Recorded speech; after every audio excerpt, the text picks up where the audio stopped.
Welcome back, ladies and gentlemen, boys and girls. This is Sub LBC here, and we are doing another video/audio episode of What It Takes to Be a Grower.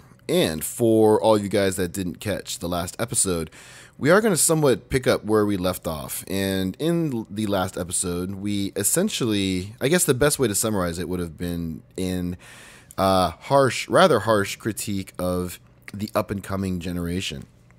You know, basically the young people out there within a specific age group whom really need to step up their game if they want to be relevant in the up and coming future. So in this video, we're going to focus a little bit less on the negative aspects and instead try to set up somewhat of a path or at least some options that you guys can look into that I think are great ways to develop the foundations or, you know, some of the fundamental skills that really pay off big time when you turn out, you know, if you actually make it as a grower, right?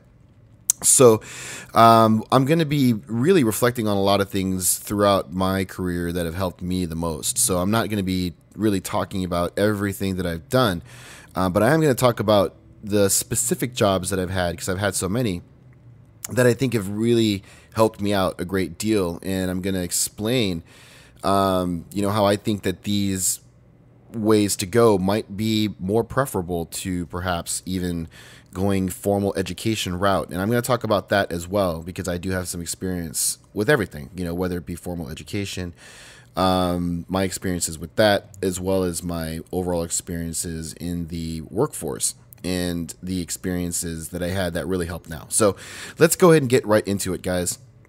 First off is that, you know, if you are, you know, a millennial, more than likely, and remember, guys, that we're talking about a large group of people here, an entire age group, generally speaking, between the ages of 18 to 25 years old. So we are talking about all the new adults here, primarily in the United States. Okay, so we are keeping that the conversation focused on that generalization.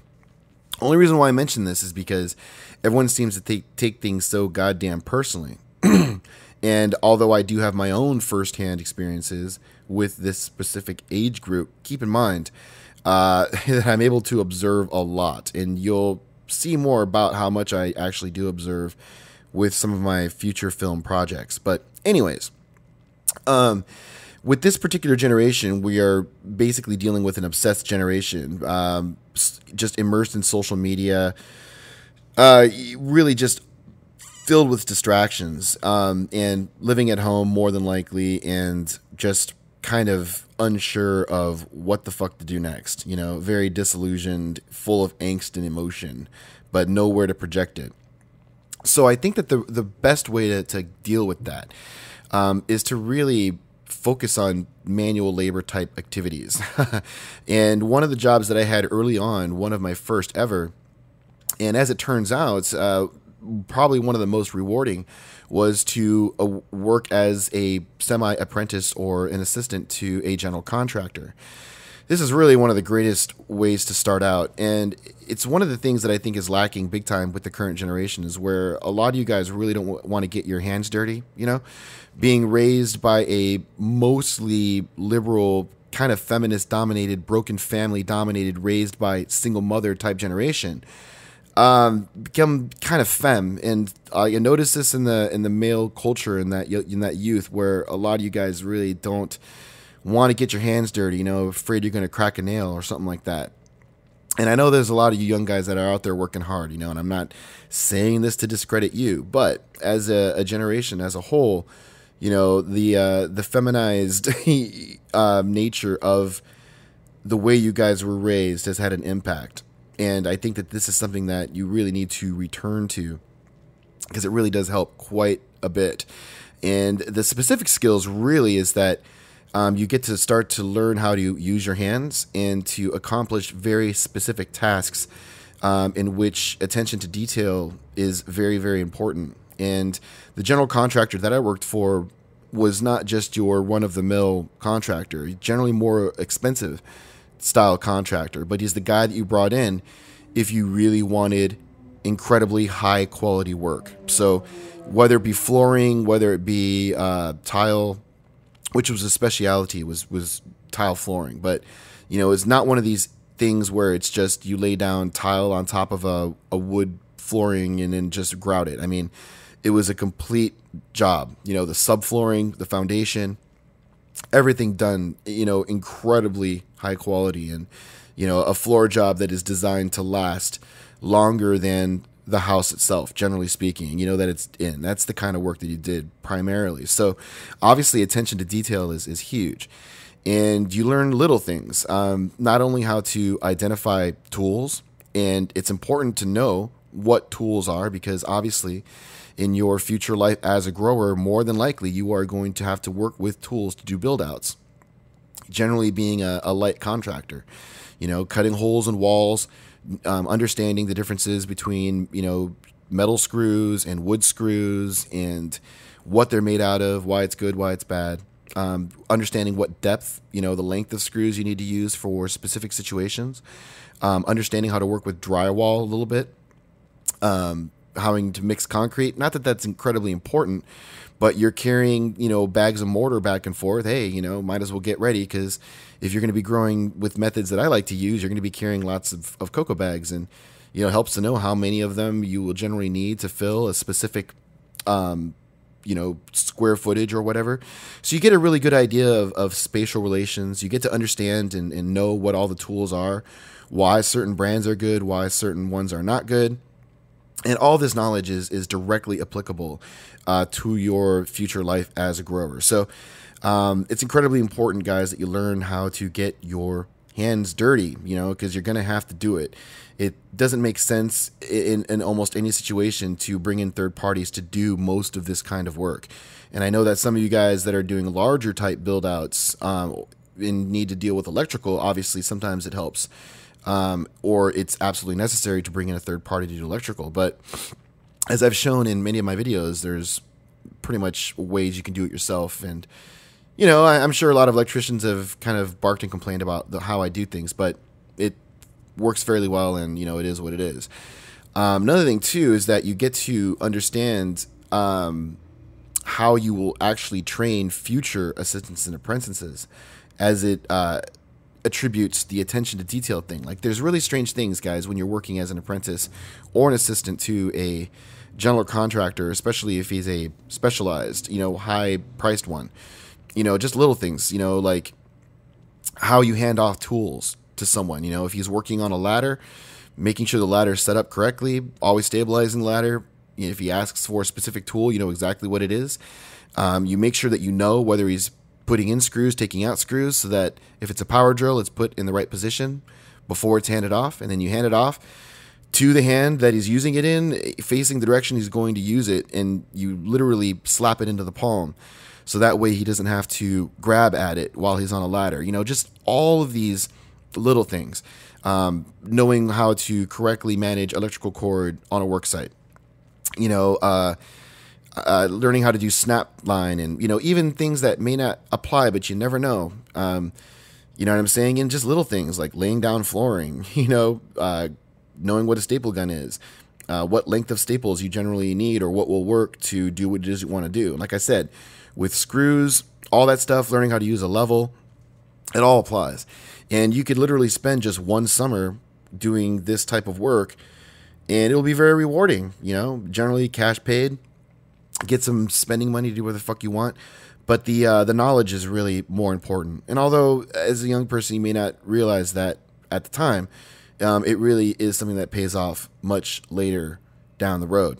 Now, as far as other things that I've done, that's kind of how things started. But the next job, surprisingly enough, that I think is one of the most beneficial is to work in some kind of food service business. I think that there are a lot of parallels between cannabis and the restaurant business, as far as the entire production process. It's really just more like a much slower version of the restaurant process. But for me specifically, because of the amount of nursery work that I do, there are a lot of parallels that can be drawn there. And the things that you really learn with restaurant style stuff is you start to actually learn how to work in small teams. Keep in mind that when you're generally working with a general contractor, if it's a small type residential and you're not doing big, huge projects, you're not really working in much of a team environment. You're really just honed in on the needs of one. But when you start to work in restaurant, you're surrounded by a lot of other people that are doing specific jobs that have nothing to do with exactly what you're doing, but it's incredibly important that you do your job so that everybody else can do theirs. And you will be working in much larger groups of people, so you're going to have to learn how to communicate more effectively, be able to somewhat deal with politics a little bit and the drama of the things that basically come about when you're working with these large groups of people. And cleanliness, is godliness, especially in the kitchen. And that's really what I'm talking about specifically, is the whole kitchen aspect of the food service industry.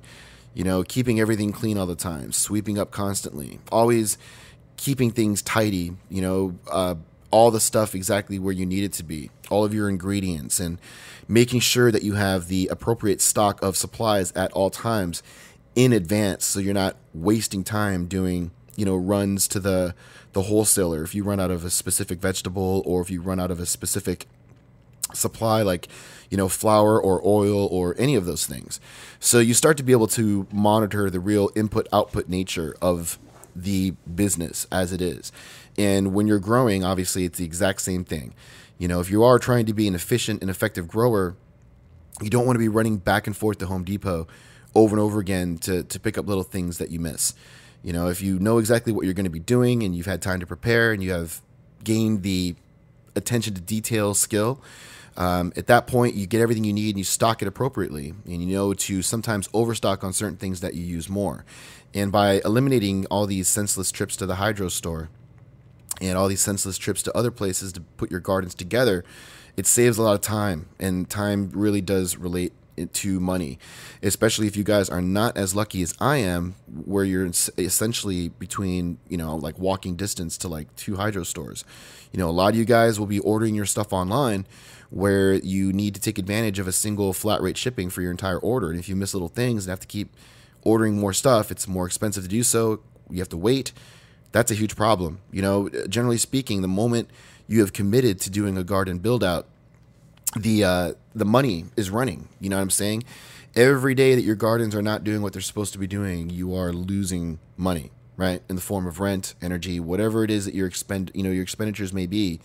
Until you actually start getting something going, it's a total fight, and you have to understand that right off the bat. And I think that working in the food service industry is really great in that aspect, because especially if you work in a restaurant where you're serving all these different types of things, it's an embarrassing situation where you can't serve a certain dish because your lack of preparedness. You know what I'm saying? That kind of is a bad thing. And you really need to learn those skills, not only to how to prepare in advance, but to keep a tidy workspace. But again, you start to learn how to work with people a little bit, a little more than what you would definitely do, obviously working for a general contractor.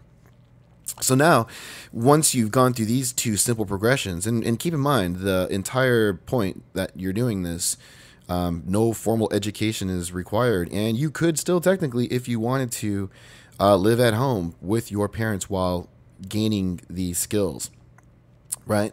But I do I have to stress, this is incredibly important, that you really don't want to be going through all of this while living with mommy and daddy.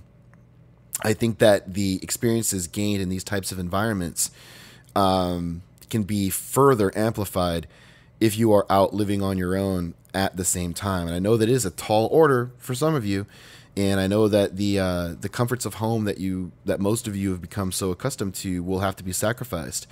But it's a lot different when you work in these types of jobs, when you actually need to have a job versus when you really don't need to have a job. It's one of the things from Art of War that there are times where you have to put your army in a situation where it must fight to survive, right? Like there is no retreat option. And sometimes that's when you get the best from your fighting force. You put them in a situation where they just can't run and they can't just duck. They have to fight their way out. A good example of this would be like D-Day, right? And when you are put in that situation and you are able to overcome, you become many magnitudes stronger than you would have without being put in that situation. And I think that a lot of the younger folks really don't want to be taking those kinds of risks. But I cannot stress enough how important it is to do that, because it does amplify the other experiences. Because now, instead of just having a job where you're bullshitting, you're going to fight for more hours, right? You want to be more relevant. You want to have more responsibility, learn new duties, to become more valuable, because you know that if you do, it's going to pay off better in your overall life, because now you are responsible. You have bills to pay. You have responsibilities. You don't have your safety net taking care of you anymore. So now everything becomes much more important. You start to actually apply yourself. You're now put in a situation where you have to fight to survive, and you will fight. You know, most people will fight, and they become better people for it. And more importantly, it'll force you to, I should say, or force you to want to look towards the future, because obviously you're not going to want to constantly be in a situation where you're just fighting to survive, where you're sharing an apartment with all these people and there's this drama and drunkenness, and you know, everyone's like trying to party while you're somewhat trying to get your shit together. And you know, it's hard and it's fun to be with your friends and whatnot, and you'll go through, you know, several years kind of in this mode. But at some point you're going to be like, okay, well, I'm kind of sick of fighting to survive. I would more prefer to, you know, apply myself more to get myself out of a survival mode situation and get more into a flourish mode situation. And this is where we really start to enter the, I guess what some people would think of the ingrotesqueries of the corporate world. Now, I want to start by saying that it is incredibly important to understand that the corporate world has a lot to offer. Those who might want to get into the growing game. And you may not think so, right? Because there are a lot of things that go on with the gardens that you may not think apply. You know, corporate, to most people, just you think cubicles, you think suit and ties, and, you know, boardroom meetings and a bunch of bullshit. And it is a lot of that.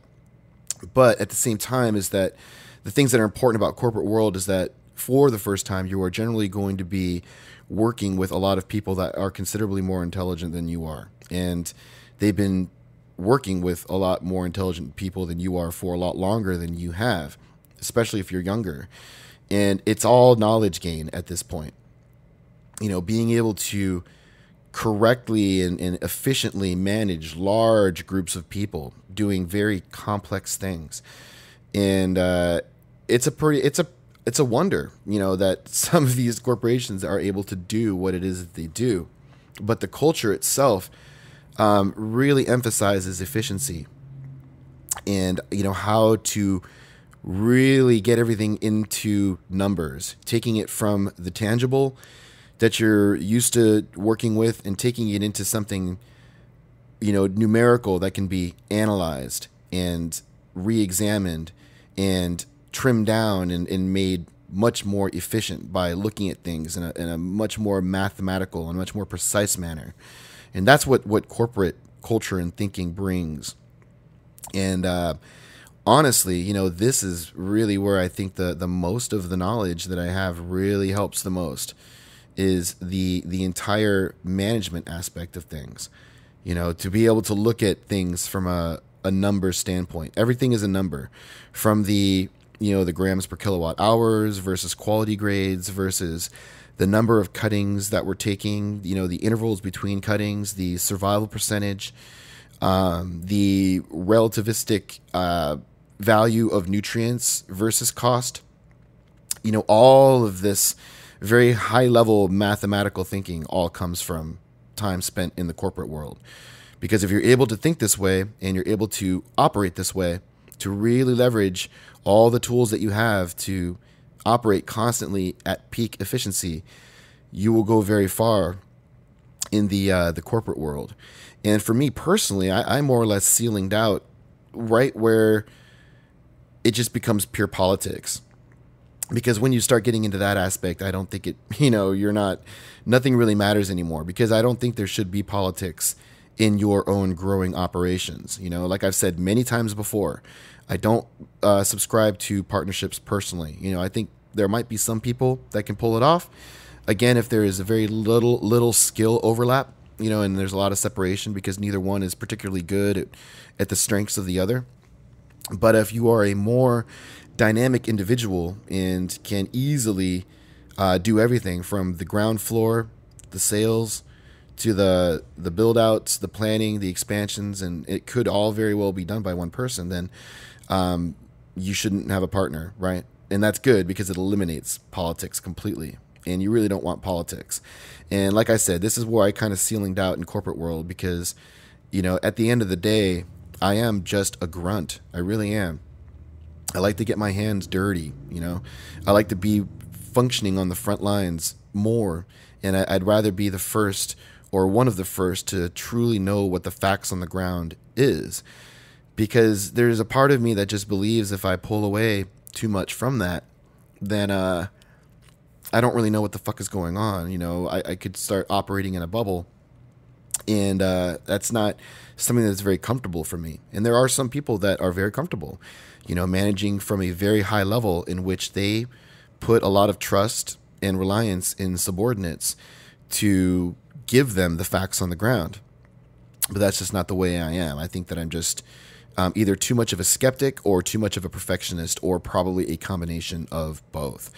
And, with this whole new apprentice or new assistant thing, there were some people that were kind of looked at, but, their circumstances are just not compatible, or, the work ethic just does not seem to be at the level that I need it to be. It's really sad. And, upon doing some analysis of the people that I've already got working for me, I actually went ahead and looked at some comparisons, working them off in pairs versus working them alone.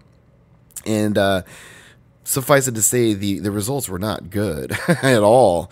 As far as people working off in pairs try to step up efficiency, I'm literally spending double the amount of money in labor to get just paltry gains in efficiency. It's almost done more for moral support than it is for efficiency. But that's not going to get me very far. I'm not here to give people jobs just for the sake of doing so.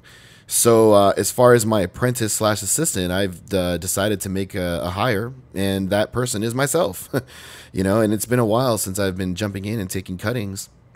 But fuck it, I can do anywhere between 3 to 4 cuttings a minute, and working in pairs. To give you an example, working in a one. I'll just give you some just base figures, kind of. Working in pair, not me. I think they did like 487 SFVOG clones in roughly a 10-hour period. Working solo did about 425 in just about a 9-hour period. So think about that. 50 less clones in 1 less hour for half the cost. I mean, it doesn't. I don't even have to do the specific math to tell you that working in pair was absolutely horrible.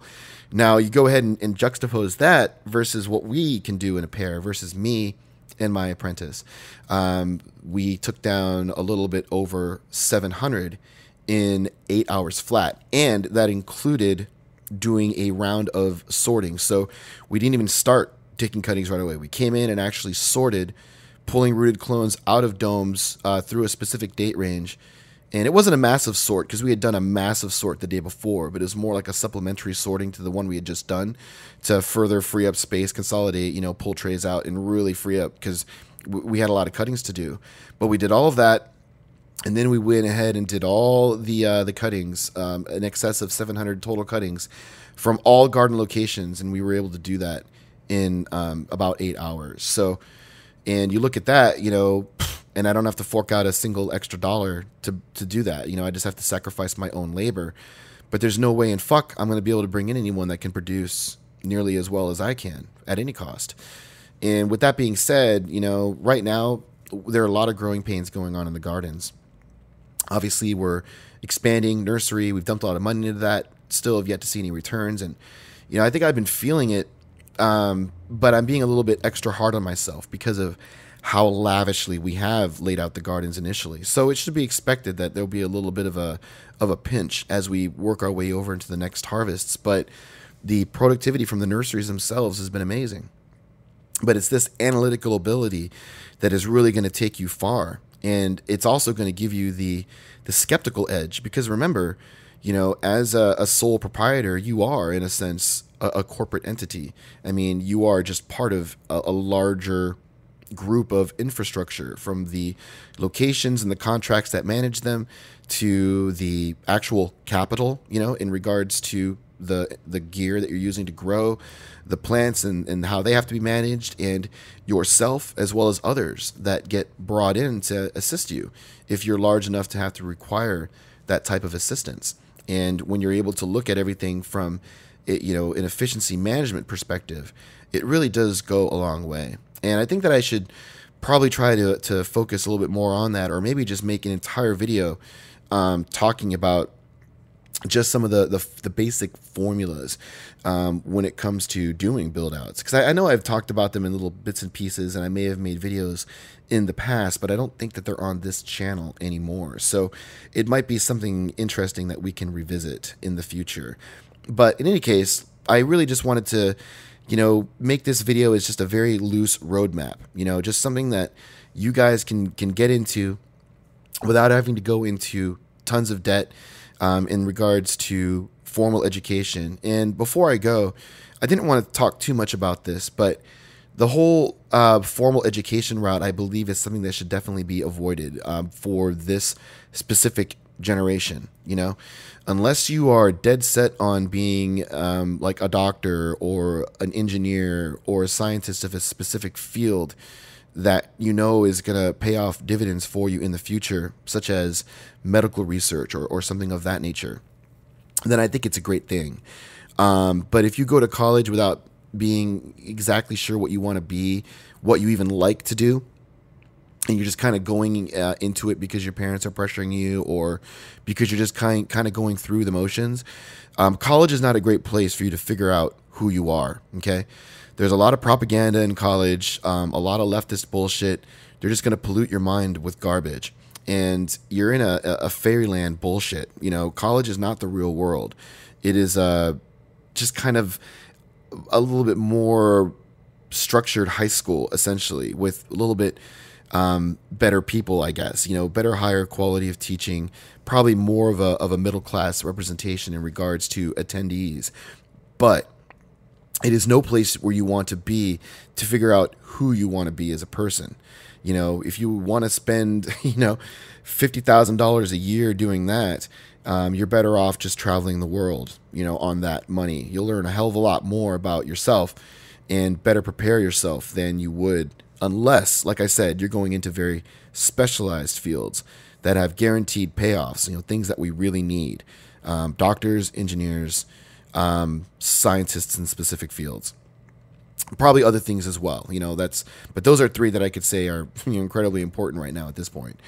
The formal education should really be saved for later in life, when you really want to know what you want to be formally educated in, and when you also have a solid, political and ideological foundation, right?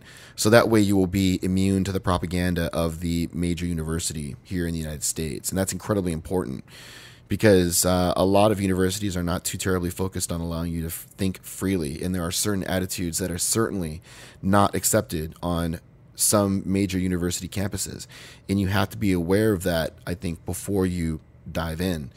And one thing that's really great about being a grower is that you could probably more than likely engage and finance yourself through formal education in any field that you want to. So this job, per se, could be a starting point to that. Because remember, you're not going into hundreds of thousands of dollars in debt initially to get into this. You're starting small. Starting small. It's a natural progression. You learn basic skills. Those skills become a little bit more intricate, more advanced. Along the way, you accrue capital, you accrue more knowledge. You know yourself better than you did when you started. And then once you've been living on your own and you start to have a sense of responsibility, and you start to feel that inkling inside you where you want to start to detach from all of the degenerates, which you can now easily identify are the ones that are bringing you down, and you've been smart enough not to get some stupid girl pregnant and now are either stuck having to pay child support or forced into some undesirable relationship. You stayed clear of all that. You're going to have a really good time of it starting out being a grower from that aspect. And as you start making money, you'll learn about yourself even more, about what interests you. And if you decide you want to go formal education, guess what? You'll have the money to pay for it. And you'll probably be smarter and wiser and can go about it in a way that will eventually cost you less and not have to cause you to go into debt. You can literally pay your own way, get exactly what you want, and not really be that old. I mean, you could probably achieve all of this before the age of 30. And man, if you've been able to stay free of parasitic relationships, whether they be with females or anybody else, and you start hitting that age with the amount of capital and knowledge, that's where your life can just really begin in a major way. And you can pretty much have anything you want, dude. And take it from me, I'm late to the game. And this is something that I realized, and even being late to the game, it was more than worth it for me. So if you're able to achieve it a little bit earlier, then it's going to be even more so worth it for you. And hopefully, as the years progress, it'll get easier and easier for you guys to mimic this model that I've presented, or something like it, without all of the the risks of incarceration and stuff like that, which I hope will start to go down as time moves on. But only time will tell with that one, guys. It's really unclear, and it's kind of a murky future right now here in the United States. But for all you guys that are committed to doing this, I think that this video here should be helpful to at least give you some, just entry-level ideas on what you can do to start your journey. So hope the video was enjoyable. Thanks a lot for watching, and I will see you all next time.